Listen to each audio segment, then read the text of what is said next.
Hello, everyone. Welcome to the Doom Productions podcast, a podcast put on by Doom Productions, us. I am Jordan. I'm Ethan. I'm Zach. And we make movies and videos on YouTube about filmmaking and movies. And this is our podcast where we come and we sit down and we talk to each other about movies. Mm-hmm. If you couldn't tell, we like movies. Yeah. Yeah. We have been working together. Well, the three of us have been working together for about, 6 months or so? Something like that. 5 months, maybe. But we've known each other for a while, and Ethan and I specifically, we've been making stuff since 2013. Yeah. So a long, long time. And, if you know anything about our channel, our YouTube channel, you can go on, you can see the very first thing we ever did, Rendezvous Midnight. Yeah. You can check out all that stuff, our work throughout the years and how we've grown and changed. And which is great because Zach just directed his first feature film too. And we just wanted to reflect today on our experiences as first-time directors, the things we learned. I guess the big takeaways from directing. What have we learned in all this time? Us, for Ethan and I, I'm not sure when your first directing thing was, because the first thing we directed was in 2013. That was my first directing thing. When was your first directing thing? It would have probably been, I think it was Fiddle 3 or The Briefcase. Let me actually look up and see which one came out first. The very first directing? Didn't you direct other shorts? I directed one short, but it never got finished. Oh, okay. Which I want to go into in a different video sometime. Well, so film school though, right? The film center? Oh, you're right. There was that one short I did too, 2014. That was in 2014. 2014. So 2013, 2014. You're right. I've done some small things. Yeah. When was your first thing? What do you consider your first directing project? Probably there was this short film that I will not name because it was absolutely terrible. And Okay. You can probably find it somewhere. That I made my sophomore year of high school, I think. Mm-hmm. So it was a few years ago. But yeah, it was kind of this Captain America fan film type thing, but it was for school, so it was it fit the rubric, kind of. Would you consider that to be your first, that's the first thing I ever directed? I would say so, yeah. Okay. What year was that? Oh gosh, that was probably 2016. 2016. Okay. Yeah. So that's 5 years. Mm-hmm. Yeah, 5 years. I can't do the math really quickly for the rest of us. I know it's terrible. No, for me, no, it's 8 years for me. Yeah, well, mine's 7. because I directed stuff before then, actually. And so did I. When we first started up, that was 8 years ago, but Yeah. I forgot I'd done stuff before then. Same. Yeah. So, anyways, we've been doing this for a while. It's been a long time. We've learned a few things along the way, and it's really interesting in this day and age with technology and YouTube, just how easy it is to learn how to direct. When I was starting out, well, depending on you and your situation, for me personally, I wasn't really watching Film Riot. I wasn't really watching Indie Mogul at first. When I started out, I just really liked movies, and it was okay, how do I do this? How do I figure this out? I have a camera, and I see the behind the scenes of Lord of the Rings. How do I make my own thing? So I wasn't on YouTube looking for how to do this. Now, of course, I discovered that years later in high school and stuff. But the space now is, how do I do this? Oh, I'll just go on YouTube and I'll figure it out. Yeah. But when I started out, me personally, I wasn't doing a bunch of research. I just grabbed a camera and I just did it. And it's so great now we can have all this information out there of how do you direct?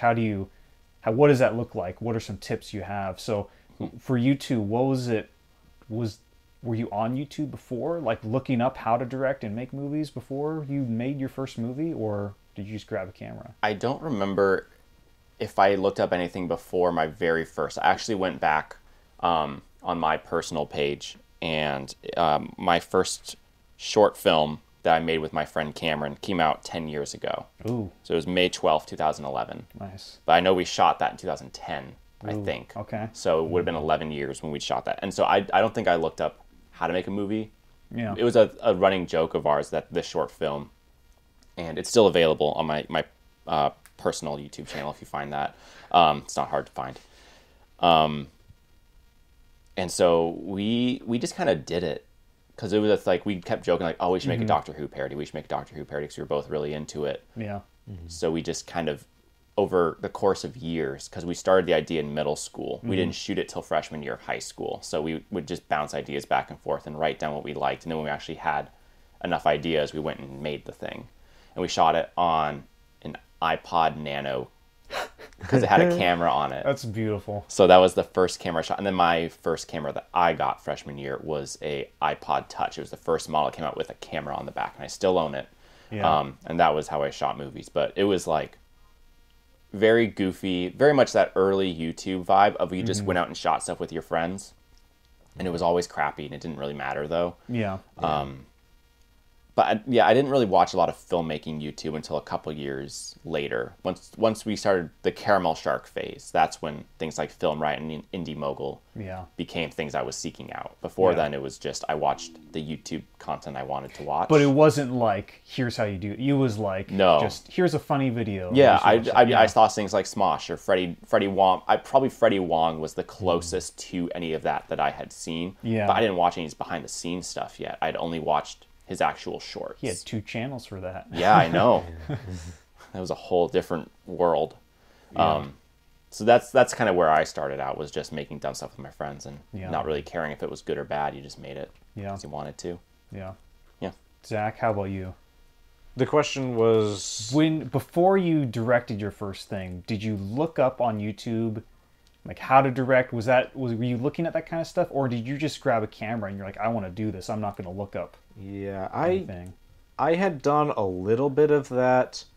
My primary exposure to that sort of thing, like you said, had been behind the scenes of Lord of the Rings. I'm a huge Lord of the Rings fan, so I'd watched through all that stuff. And then also the special edition 1997 Star Wars original trilogy. They have like all that behind the scenes stuff that plays before the movie on the VHS. Yeah. I had seen all that. That was like my first exposure actually to filmmaking as like a concept of like, oh hey, people actually make these. These don't just spring out of holes in the ground, you know? Yeah. And so, but yeah, so I hadn't done a whole lot, but I was aware of it and stuff like that and general techniques. Yeah, and I think there's a difference too, because I watch the Lord of the Rings stuff. I watch all the Star Wars stuff, and there is a disconnect because you hear George Lucas or Peter Jackson talking about, to be a director you got to do this or that and that. It's like, okay, but practically, what does that look like for you, the individual? And I don't think I really got what they were saying until after I started making stuff. Yeah, like I'm trying to think of something that they said, like I'm pulling a blank, but you'll take bits of things that they say in those movies, in like those behind the scenes or commentaries or whatever, and that's they give really good directing advice. But I think the advice that a lot of Hollywood directors give is very not vague isn't the right word, but it's very able to. It's run of the mill surface. It's applicable level. to everything. Yes. It's generic. Yes, and and that's not a bad thing. Yeah. But it's like you're not going to be able to look at a commentary behind the scenes and try to. There's no trick. Like if you're on set and an actor is not giving the performance you want, and you're trying to get them to deliver it a certain way and bring it, you can't learn that from a Hollywood behind the scenes feature or even some techniques, because sometimes they'll just say, oh, we did the effects like this and this, but it's like they have access to all this other technology. So there's a disconnect to an extent. I think with the right person, like if you can watch that a certain way, you can definitely pick up tricks. You can learn from anything, but I think that behind the scenes space is very different than today where it's like, okay, today we're going to learn how to split screen. Today we're going to learn how to make blood come out of your eyes. And it's like, oh, very practical, Yeah. layman's terms. Like anyone can do this, which is really great. I think one of the hardest things that most directors, they have to learn that isn't out there as much, because you know how to do the gear stuff comes easy. Mm-hmm. I think, I don't know if you'd agree with this, but in my opinion, I think when it comes to learning how to direct a movie, the technical side is very easy. Would you agree? I mean, it's step by step. Yeah. Because working with a person, everything is so different and subjective, and it's case by case, but everything technical, if it works the way it should, these are the steps to do it. Yeah. And it's a very do A to get B. Yeah. But there's nothing else to it generally. With acting, it's or working with an actor, it's so much more case by case. And that just takes experience. Yeah. And so, staying on the idea of the technical aspect still, what are some technical things advice you'd give to directors? Either first-time directors or just directors in general. Yeah. Having everything written out for yourself. Mm-hmm. So, and what I mean by that is you have a script, and you're obviously going to bring your script with you on set. But that's not enough to get you through the day generally. Yeah. Having what I learned on the Bell Ring specifically from you. So, sorry, I'm going to probably steal points from what you're going to talk about. Ideas. But what was really eye-opening for me was when we walked through how to break down a script into a schedule, and having that schedule pre-made before we even set foot on set, and having all the things laid out in terms of, okay, what scenes are we covering, what actors need to be there, what props need to be there, writing out just a brief description of each scene so I knew kind of what I was getting into, and what the main beats were, and having next to all that times of like, all right, we're getting on set by 12:30, cameras going to be rolling at 1, we need to wrap, like be out of here by 2 so we can move on to the next thing to keep yourself accountable. That's just stuff that you're not gonna, that a script doesn't give you all of that. You need to put in the extra work to make all those things, to make sure that your set is running to the best that it can, and it keeps you kind of on track. And that's something I'd never worked with up to this point. All my other short films were much more fly by the seat of your pants. There may be storyboards, but that's about it. So having that level, that extra layer of, I guess, like accountability, and kind of having a roadmap of everything that needed to happen, makes transitioning from short film to a feature film, I found that was just so useful. And I don't think Bell Rings would have gotten finished, at least would have gotten finished with as little pain as possible without that. I'm not going to say it was a painless shoot, but I will say it would have been a lot harder without all of that. Yeah. So that's probably the biggest technical thing. How did you plan all those other movies without any of that? How? Dude, I just showed up and did it. Wow. And I always wondered, like, how does Jordan seem so not stressed during all of this, generally? And now I know why. Yeah. Just Google Docs or Google Sheets. Google Sheets, man. Yeah. I'm not going back. My eyes have been opened. Yeah. So yes, schedule out your shoots, people. Or organizing, really organize. Really knowing the game plan for the day. Yeah. And take it one day at a time.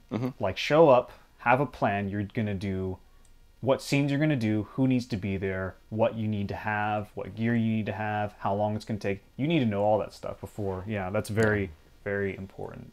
And it's an overwhelming amount of information. And I'll go into this more later. I have plans for behind the scenes of the Bell Ring specifically, so I won't dig into a bunch of this right now, but that is a lot harder to keep in mind when you're the director, cinematographer, and one of the lead actors. Yeah. And that's one of my biggest regrets at the Bell Rings, is that I was all three of those things. Yeah. So I tried to convince you to let me play both parts too. I know. Oh well. Yeah. Next time. Next time. Zach, what are some technical advice you could give to a director? So like the organizing or camera stuff or any of that kind of thing. I would say, yeah, you kind of stole the words right out of my mouth. The organizing thing is huge, because with my first project that I mentioned before, I kind of organized, but I wasn't very good at it. And so it ended up there was a lot of ambiguity on set in regards to what we were making exactly, outside of, oh, hey, we have this script that I wrote up. Let's go make this type of a thing. And we hadn't really done location scouting or anything like that beforehand. Like, I knew the area, but I was like, I didn't know exactly what shots we were going to do. So depending on kind of going in more specific organization-wise, I would highly recommend going in both confident in what your vision is and also open to change, particularly when it comes to the set and your location, because I can assure you at some point when you're filming, if you've already written out your script, of course, Wild Boys was a little different since we didn't have a full-fledged word-for-word script, since it was primarily improvised. But if you have a fully fledged out script and you know exactly, you have a very clear and definitive vision in your head, and you go on set when you're filming, the location is going to inspire you in different ways, and you're going to be pulled in a couple different directions in regards to, this would look cool, but I planned it out this way type of a thing. Yeah. So that's where you want to make sure that you are both confident in what you know you want to execute, but also open to the change and stuff like that, so that you end up with less of the, what are we doing? I don't know, type of situation. Yeah. And more like, okay, this is what we're going to do.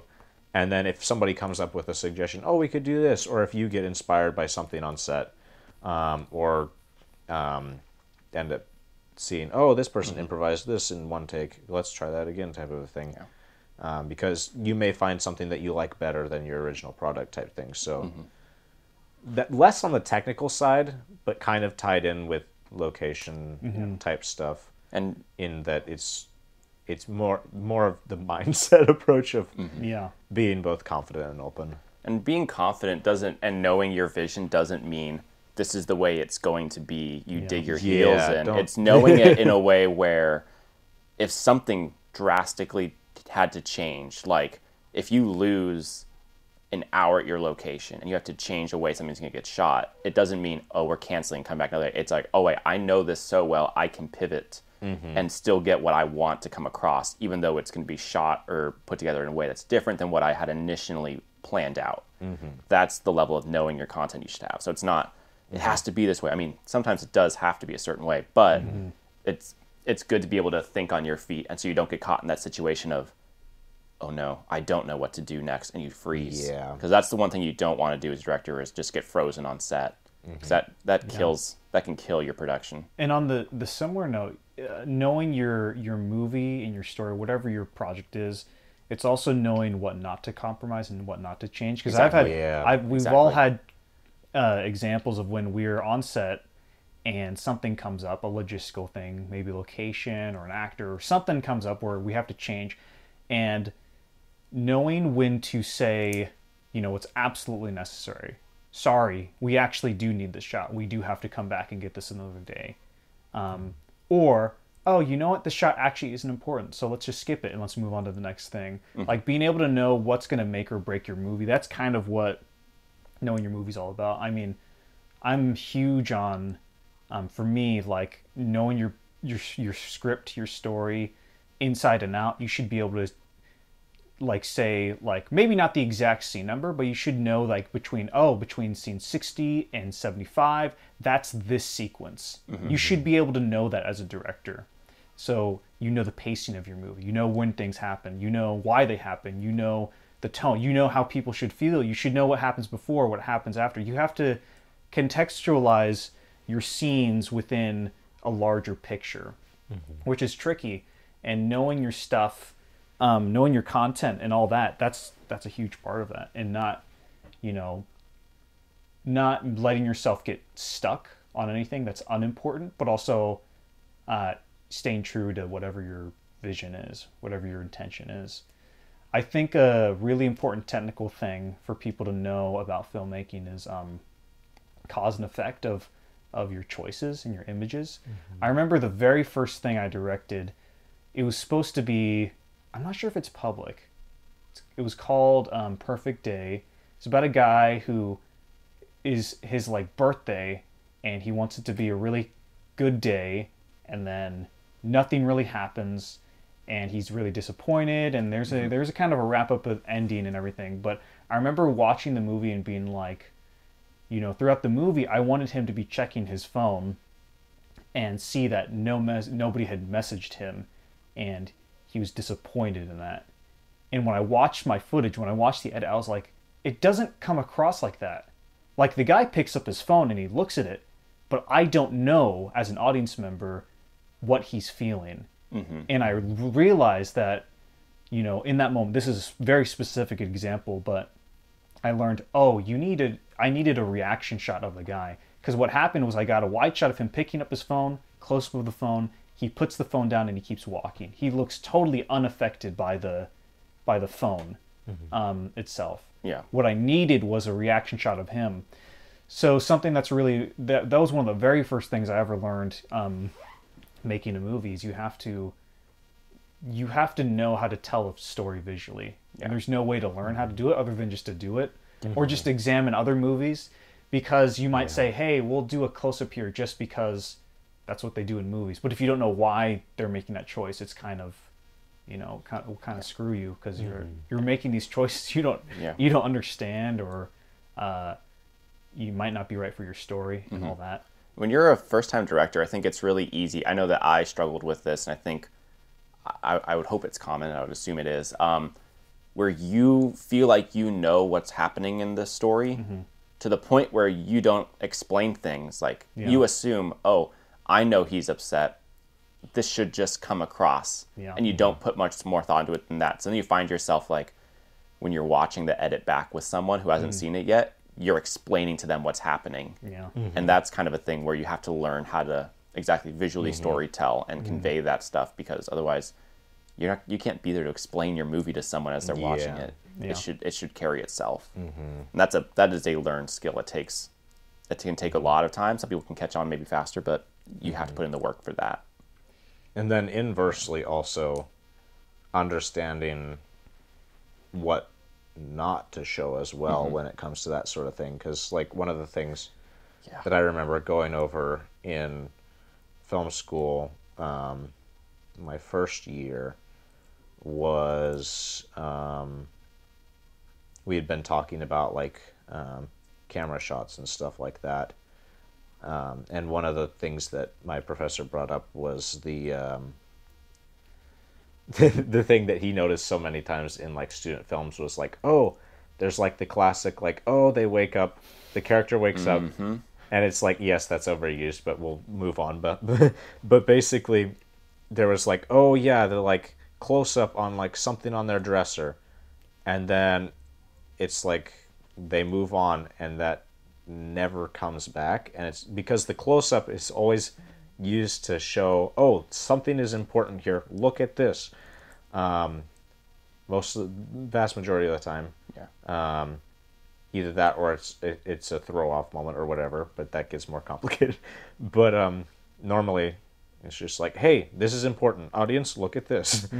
And sometimes it's just like, I think the example that they used was like, oh, the glasses on the dresser, close up on the glasses, person puts on the glasses, hyper and then coverage. moves on. Yeah. And then it's just like, what's the importance of the glasses, guys? I'm going to interrupt you right here. Hold up. If you are a filmmaker, this is the best advice I can give you. If you're just going to start filmmaking, do not, I repeat, do not start your first movie with someone waking up in bed, an alarm clock going off, them brushing your teeth. I did that. Yeah. So I know from this, and we've all been to film school. We've seen a billion movies like this. You can go on YouTube. You can find a billion movies made by, and it's their first movie, and it always starts, with an alarm clock going off. Someone wakes up, they go about their morning, and listen, it's when you do. I didn't even think about that, like when I was doing it, but because I was like, oh, I'm just going to show this person their day. This is how I'd cover it.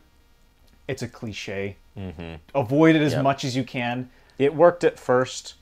It rarely works now. Yeah, I mean, think about how many Hollywood movies you see, or big movies, where it starts with someone waking up and going about their day for like 2 minutes or 5 minutes or however long it. You know what I mean? The piece of advice that tails off of that, there's an interview with Matt Johnson. I know you're going to know what I'm talking about, but where he talks about going to a movie theater. I don't remember what movie he saw specifically, but when he showed up, they showed up 20 minutes late. Yeah. And then they jumped in and watched the movie, and he was like, this is the most compelling thing I've ever seen. Like, he loved it. Then he went back and watched the movie all the way through, and he's like, what? This movie sucks now. Like, why didn't they just start it here? Yeah. Always start your movie way further into the action than you think you should. Just get to the point. Yeah. It's almost like when I hear about like the every student filmmaker, they start off with like someone waking up. It's like you know how there's certain images throughout world like histories and cultures of like in their myths where there's always like a big hairy creature. There's a dragon in every single culture. Yeah. Every filmmaker in their brain needs, for whatever reason, they need to tell a story about someone waking up. And oh my gosh. It's relatable. It is relatable. And I would just say, if you're going to do it, do something interesting with it. Be intentional. Yeah. Do not just start with someone out of bed, because that's how people start their day. Yeah. Yeah. Or if that feels right for your particular thing and you're really like, this is where the character needs to start for this particular sequence or whatever, maybe don't have that as the very, very beginning of your movie. Because like ShangChi, no spoilers for you, Ethan. I'm sorry. Thank you. We'll watch it tomorrow. But it's on Disney Plus tomorrow. Yeah. The movie starts in a very different place, but they very easily could have started it about maybe 15 minutes in, where ShangChi, or how you know him as Sean, wakes up and goes through his workout routine and goes to work. And I feel like if they had started it there, it would have been such a weak opening. I would have been bored immediately, even though the music was awesome. But starting it where they do, and then going back there 15 minutes later, the context of the waking up and that routine is completely different. And now it's probably one of my favorite movies of the year. Yeah. And so that's a very good example of using what is a cliche and kind of taking advantage of it in a way that's very different and works so well. Yeah. Yeah. ShangChi was I think I told you guys this. I expected to kind of like it, but I did not. I loved it. I was like, that's the best Marvel MCU movie I've seen ever. I'm looking forward to watching it. It's amazing, fun man. stuff. You got to watch Tomorrow it. Also, night? Once you people see who it, have not watched it, of course, watch the previous 24 Marvel movies, because I'm a stickler for canon. Do it for me, because I will not sleep at night if you do not. But watch it; it's very good. it's we gotta sit down, the three of us, once you see it, and we have an in-depth conversation about It'll be it next week. Especially if you're a fan of fantasy or Jackie Chan, Bruce Lee martial arts films. Hey, I'm a fan of those. That it's good. Anyways, tangent. Moving on. Yeah. Moving away from the technical aspects, I know we're kind of all over the place, but working with people as a director, that is something no one teaches you. There's no resources out there to learn how to direct people, like as a director, how to kind of be a leader, be a director of a crew, how to work with actors. That's a big one. What's advice you have for folks when it comes to, I guess, specifically working with actors? How do you, if someone asks you, how do I direct a good performance out of an actor? I actually took a class on this called Directing Actors for Recording. I was an actor in a directing for actors nice. class. Yeah, we went to the same school, but it was very good because what the professor that I had to say was, well, I'm not going to go into the details because it was a whole term of a class, but basically, they shared the information from their rubric that they had written up, and then said, you can listen to this and I will be looking for these things, but also it is very much a case-by-case basis and depends entirely on the other person that you are working with. So something that very basic to gauge right off the bat, is this person experienced with acting or are they a non-actor?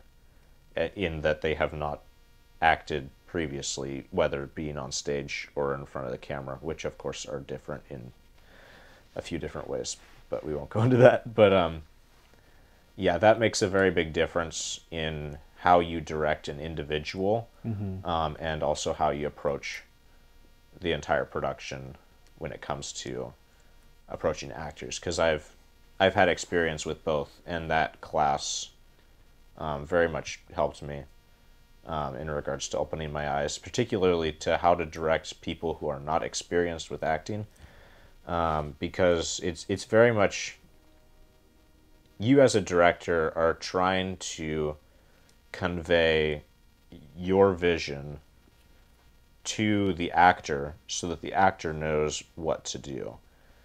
And of course, some people are more flexible with that and like, okay, how is the actor feeling in regards to what they're reading from the character, as opposed to some more strict people.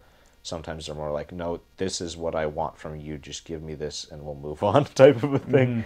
And I'm not going to say what's right or wrong, because that of course also probably depends a little bit and is also partially personal preference as well. But I think the way you communicate with your actor or actress is going to depend a lot on their experience level. And it's very much, regardless of the situation, you want to meet the person where they're at. And at least for me personally, I try to understand, at least for me personally, sorry, I'm repeating myself,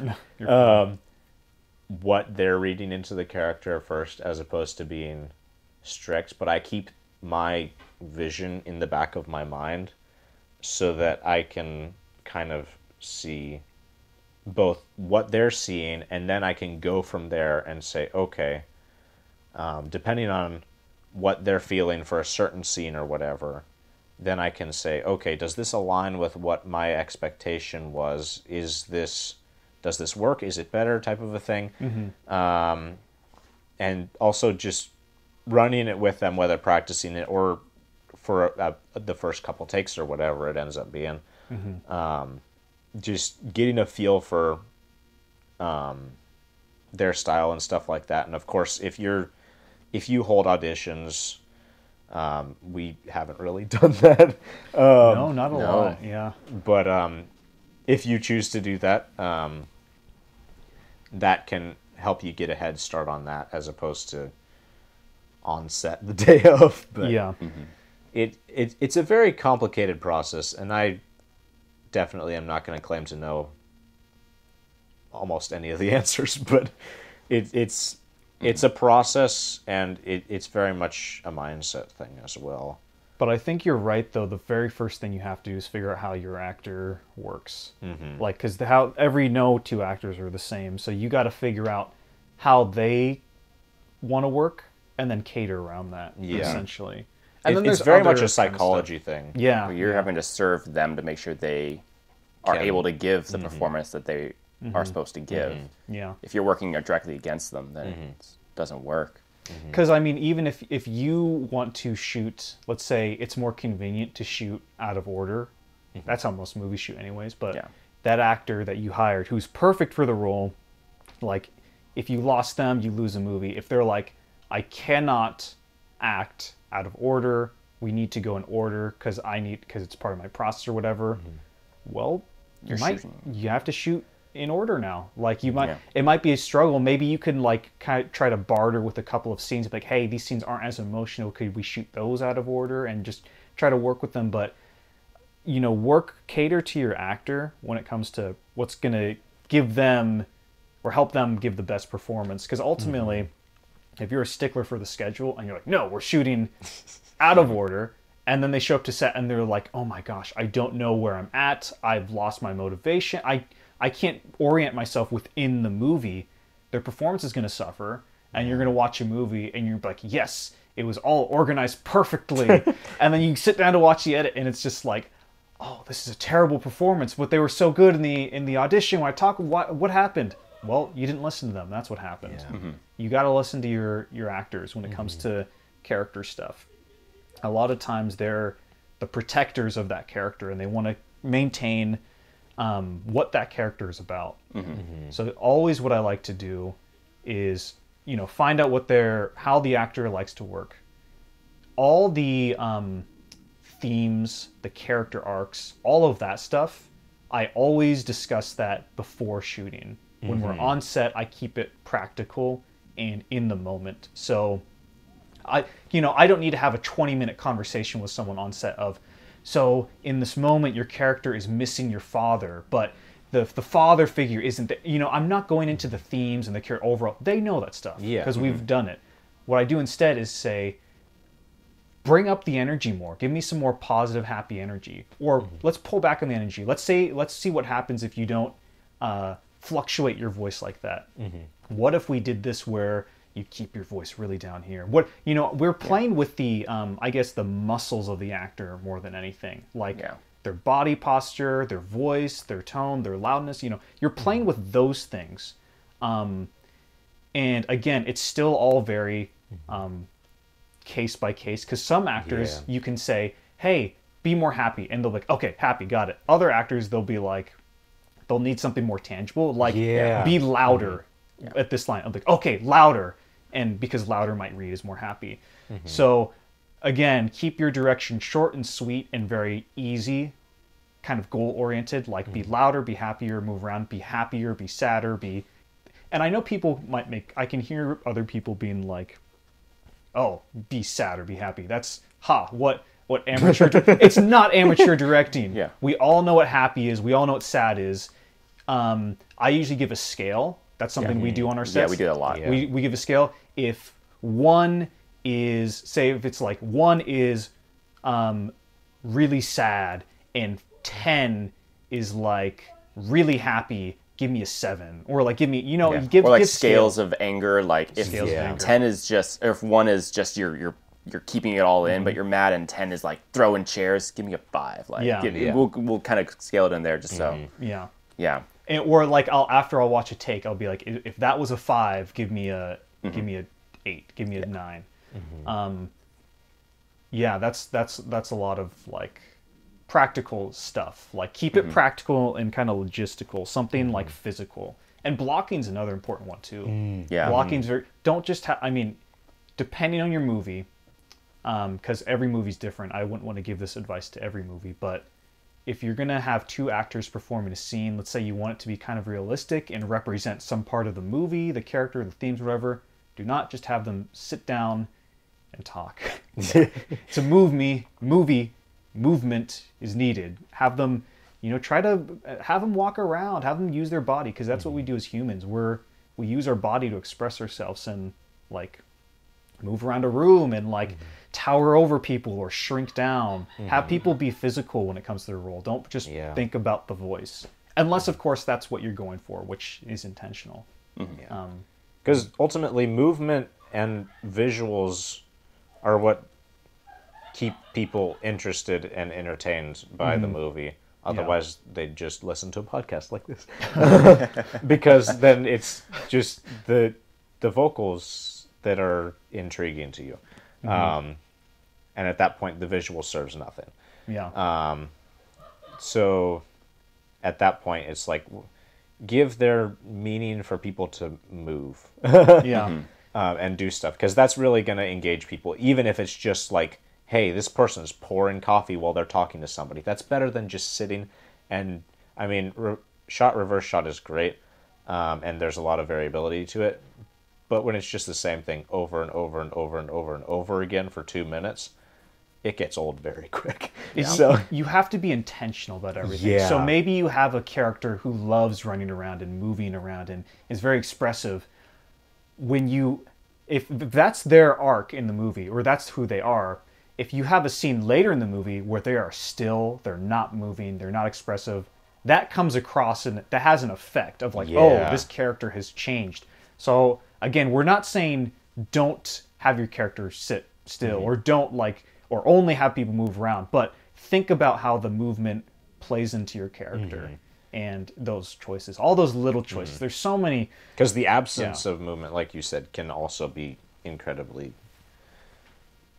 jarring or important or moving in different ways, depending on what you've set up thus far. Filmmaking is all just making choices. It's decision making and problem solving. That's like all it is. That's literally all it is. Because think about a script. There once was a man.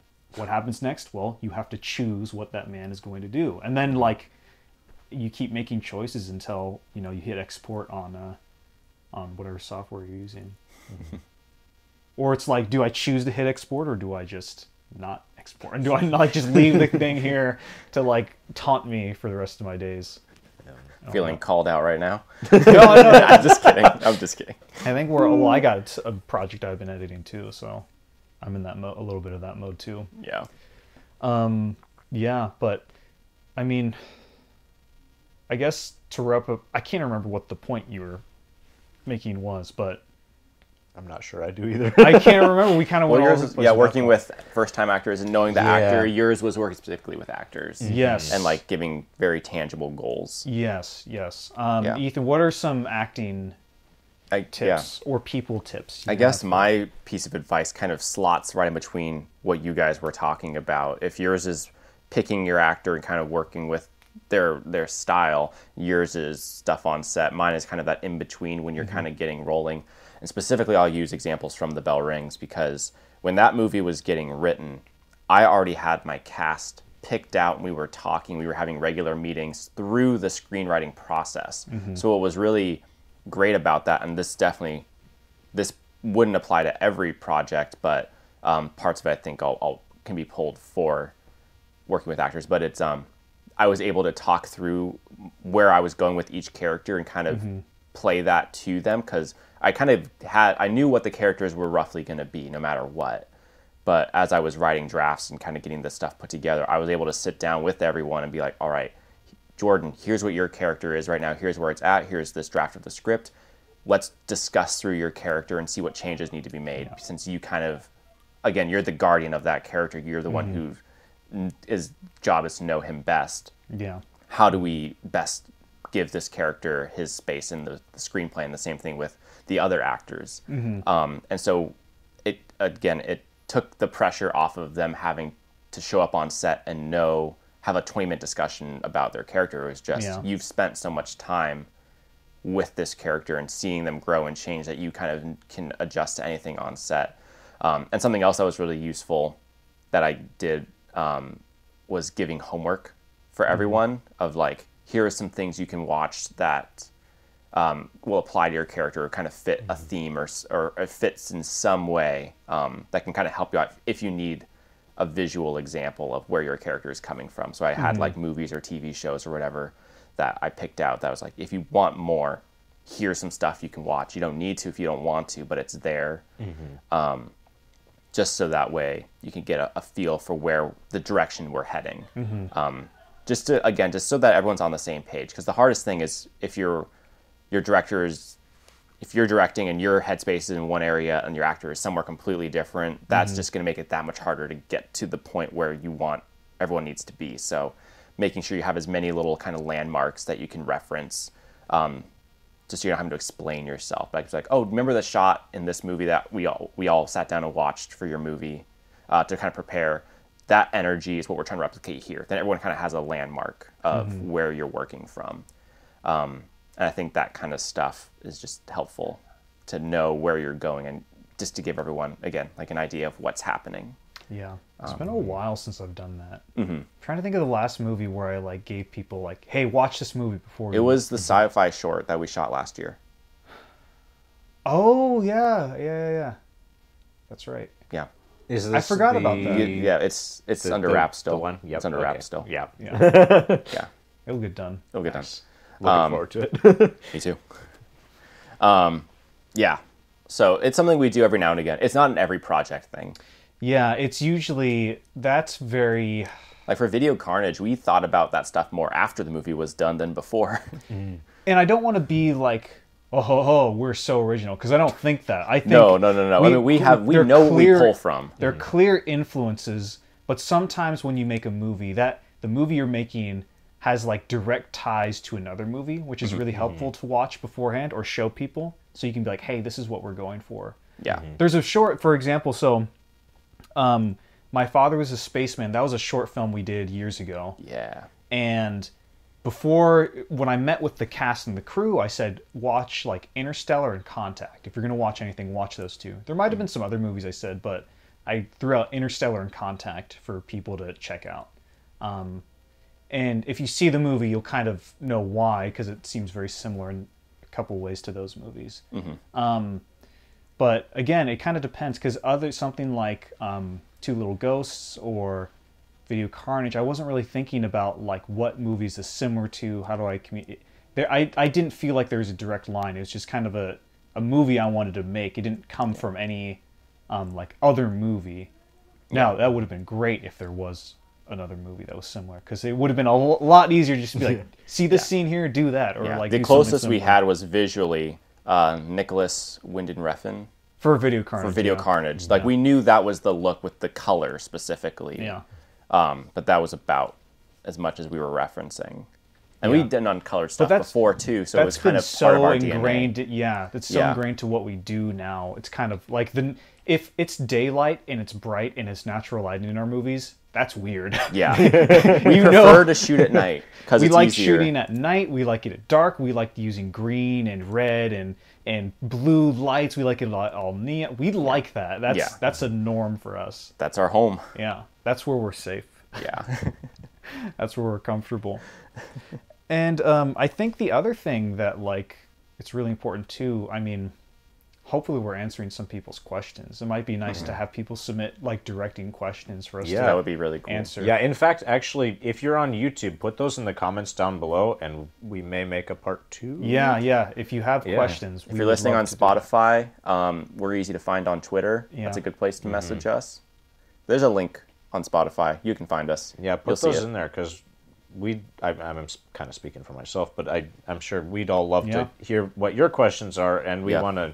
about directing. I mean, Yeah. about everything, but specifically Particularly directing. directing, Yeah. So, I mean, with that in mind, what are some, I guess, last little pieces of advice? What's like one last little nugget that you could give the folks listening about directing? What's the most important thing? Or something that's unimportant that you don't think about, because that advice can save you too.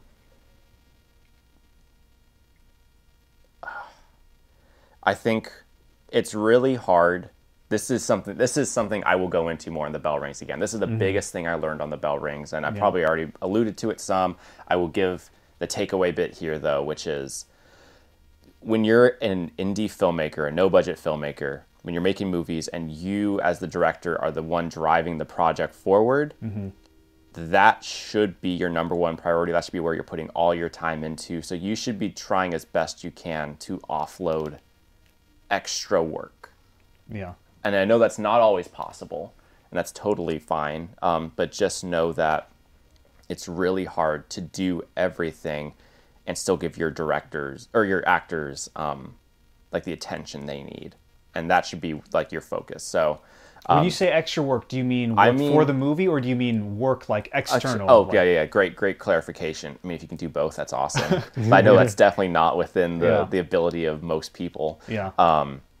I would say on-set work. If you can get one other person on set to help you, that is going to be so crucial. You were that for me on the bell rings because you had the experience beforehand, and that saved my butt on so many occasions.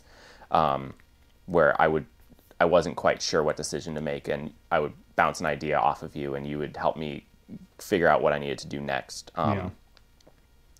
And so just having that, trying to just shave off as much extra load on set as you can, and having someone balance that out with you is crucial. Real quick chiming in there. Yeah. I think your goal when you're on set is to think as little as possible. Yeah. A perfect day on set for me is I show up, we know what we need to do, we don't need to make any hard decisions, we do the work, and then we go. Yeah. Because when you have to make really hard decisions on a set, oh boy. It's heavy. The weight of the world is on you. It's tough. So that's a great point. Try to make it filming where you have to make as little creative decisions as possible. The decisions done all the work before. Yes. Yeah. Yes. That's On set should be your easiest days. It should be. Should be. It never will be. Never.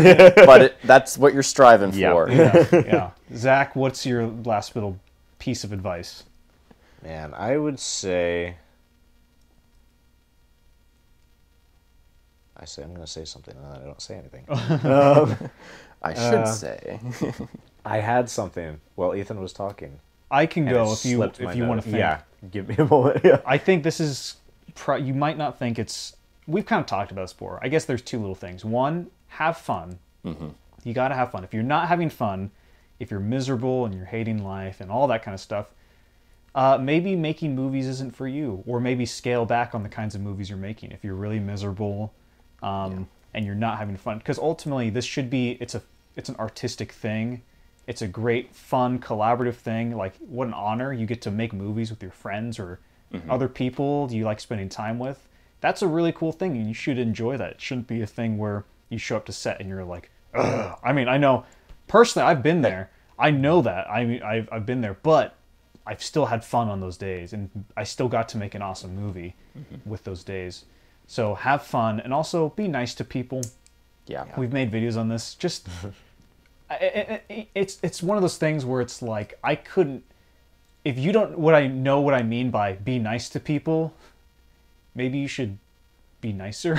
Like, it's one of those common sense things. Like, say you're pleased, say thank you, be courteous to people's time. Like, you know, people are showing up to help you out with your movie. Obviously they've agreed to do it. You're relying on them. But they're giving up their time to work for you. So try to make it fun for them and be nice to them. Like, don't just, like, they show up and you're like, okay, why weren't you here earlier? Like, they're late. They're late. It's fine. Like, you know, they still giving you some time. Like, you know, just, you know, say please, thank you, be nice. You know, I mean, again, like, I can't even list it that much because it's like, if you're not a nice person... this advice is gonna fall on deaf ears, but like you know what I mean. Like just treat people with kindness. Yeah.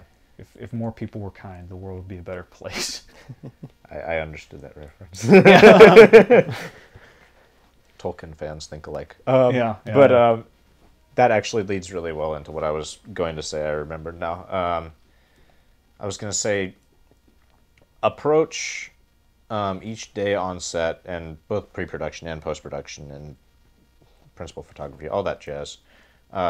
Approach with a professional mindset, but also come with a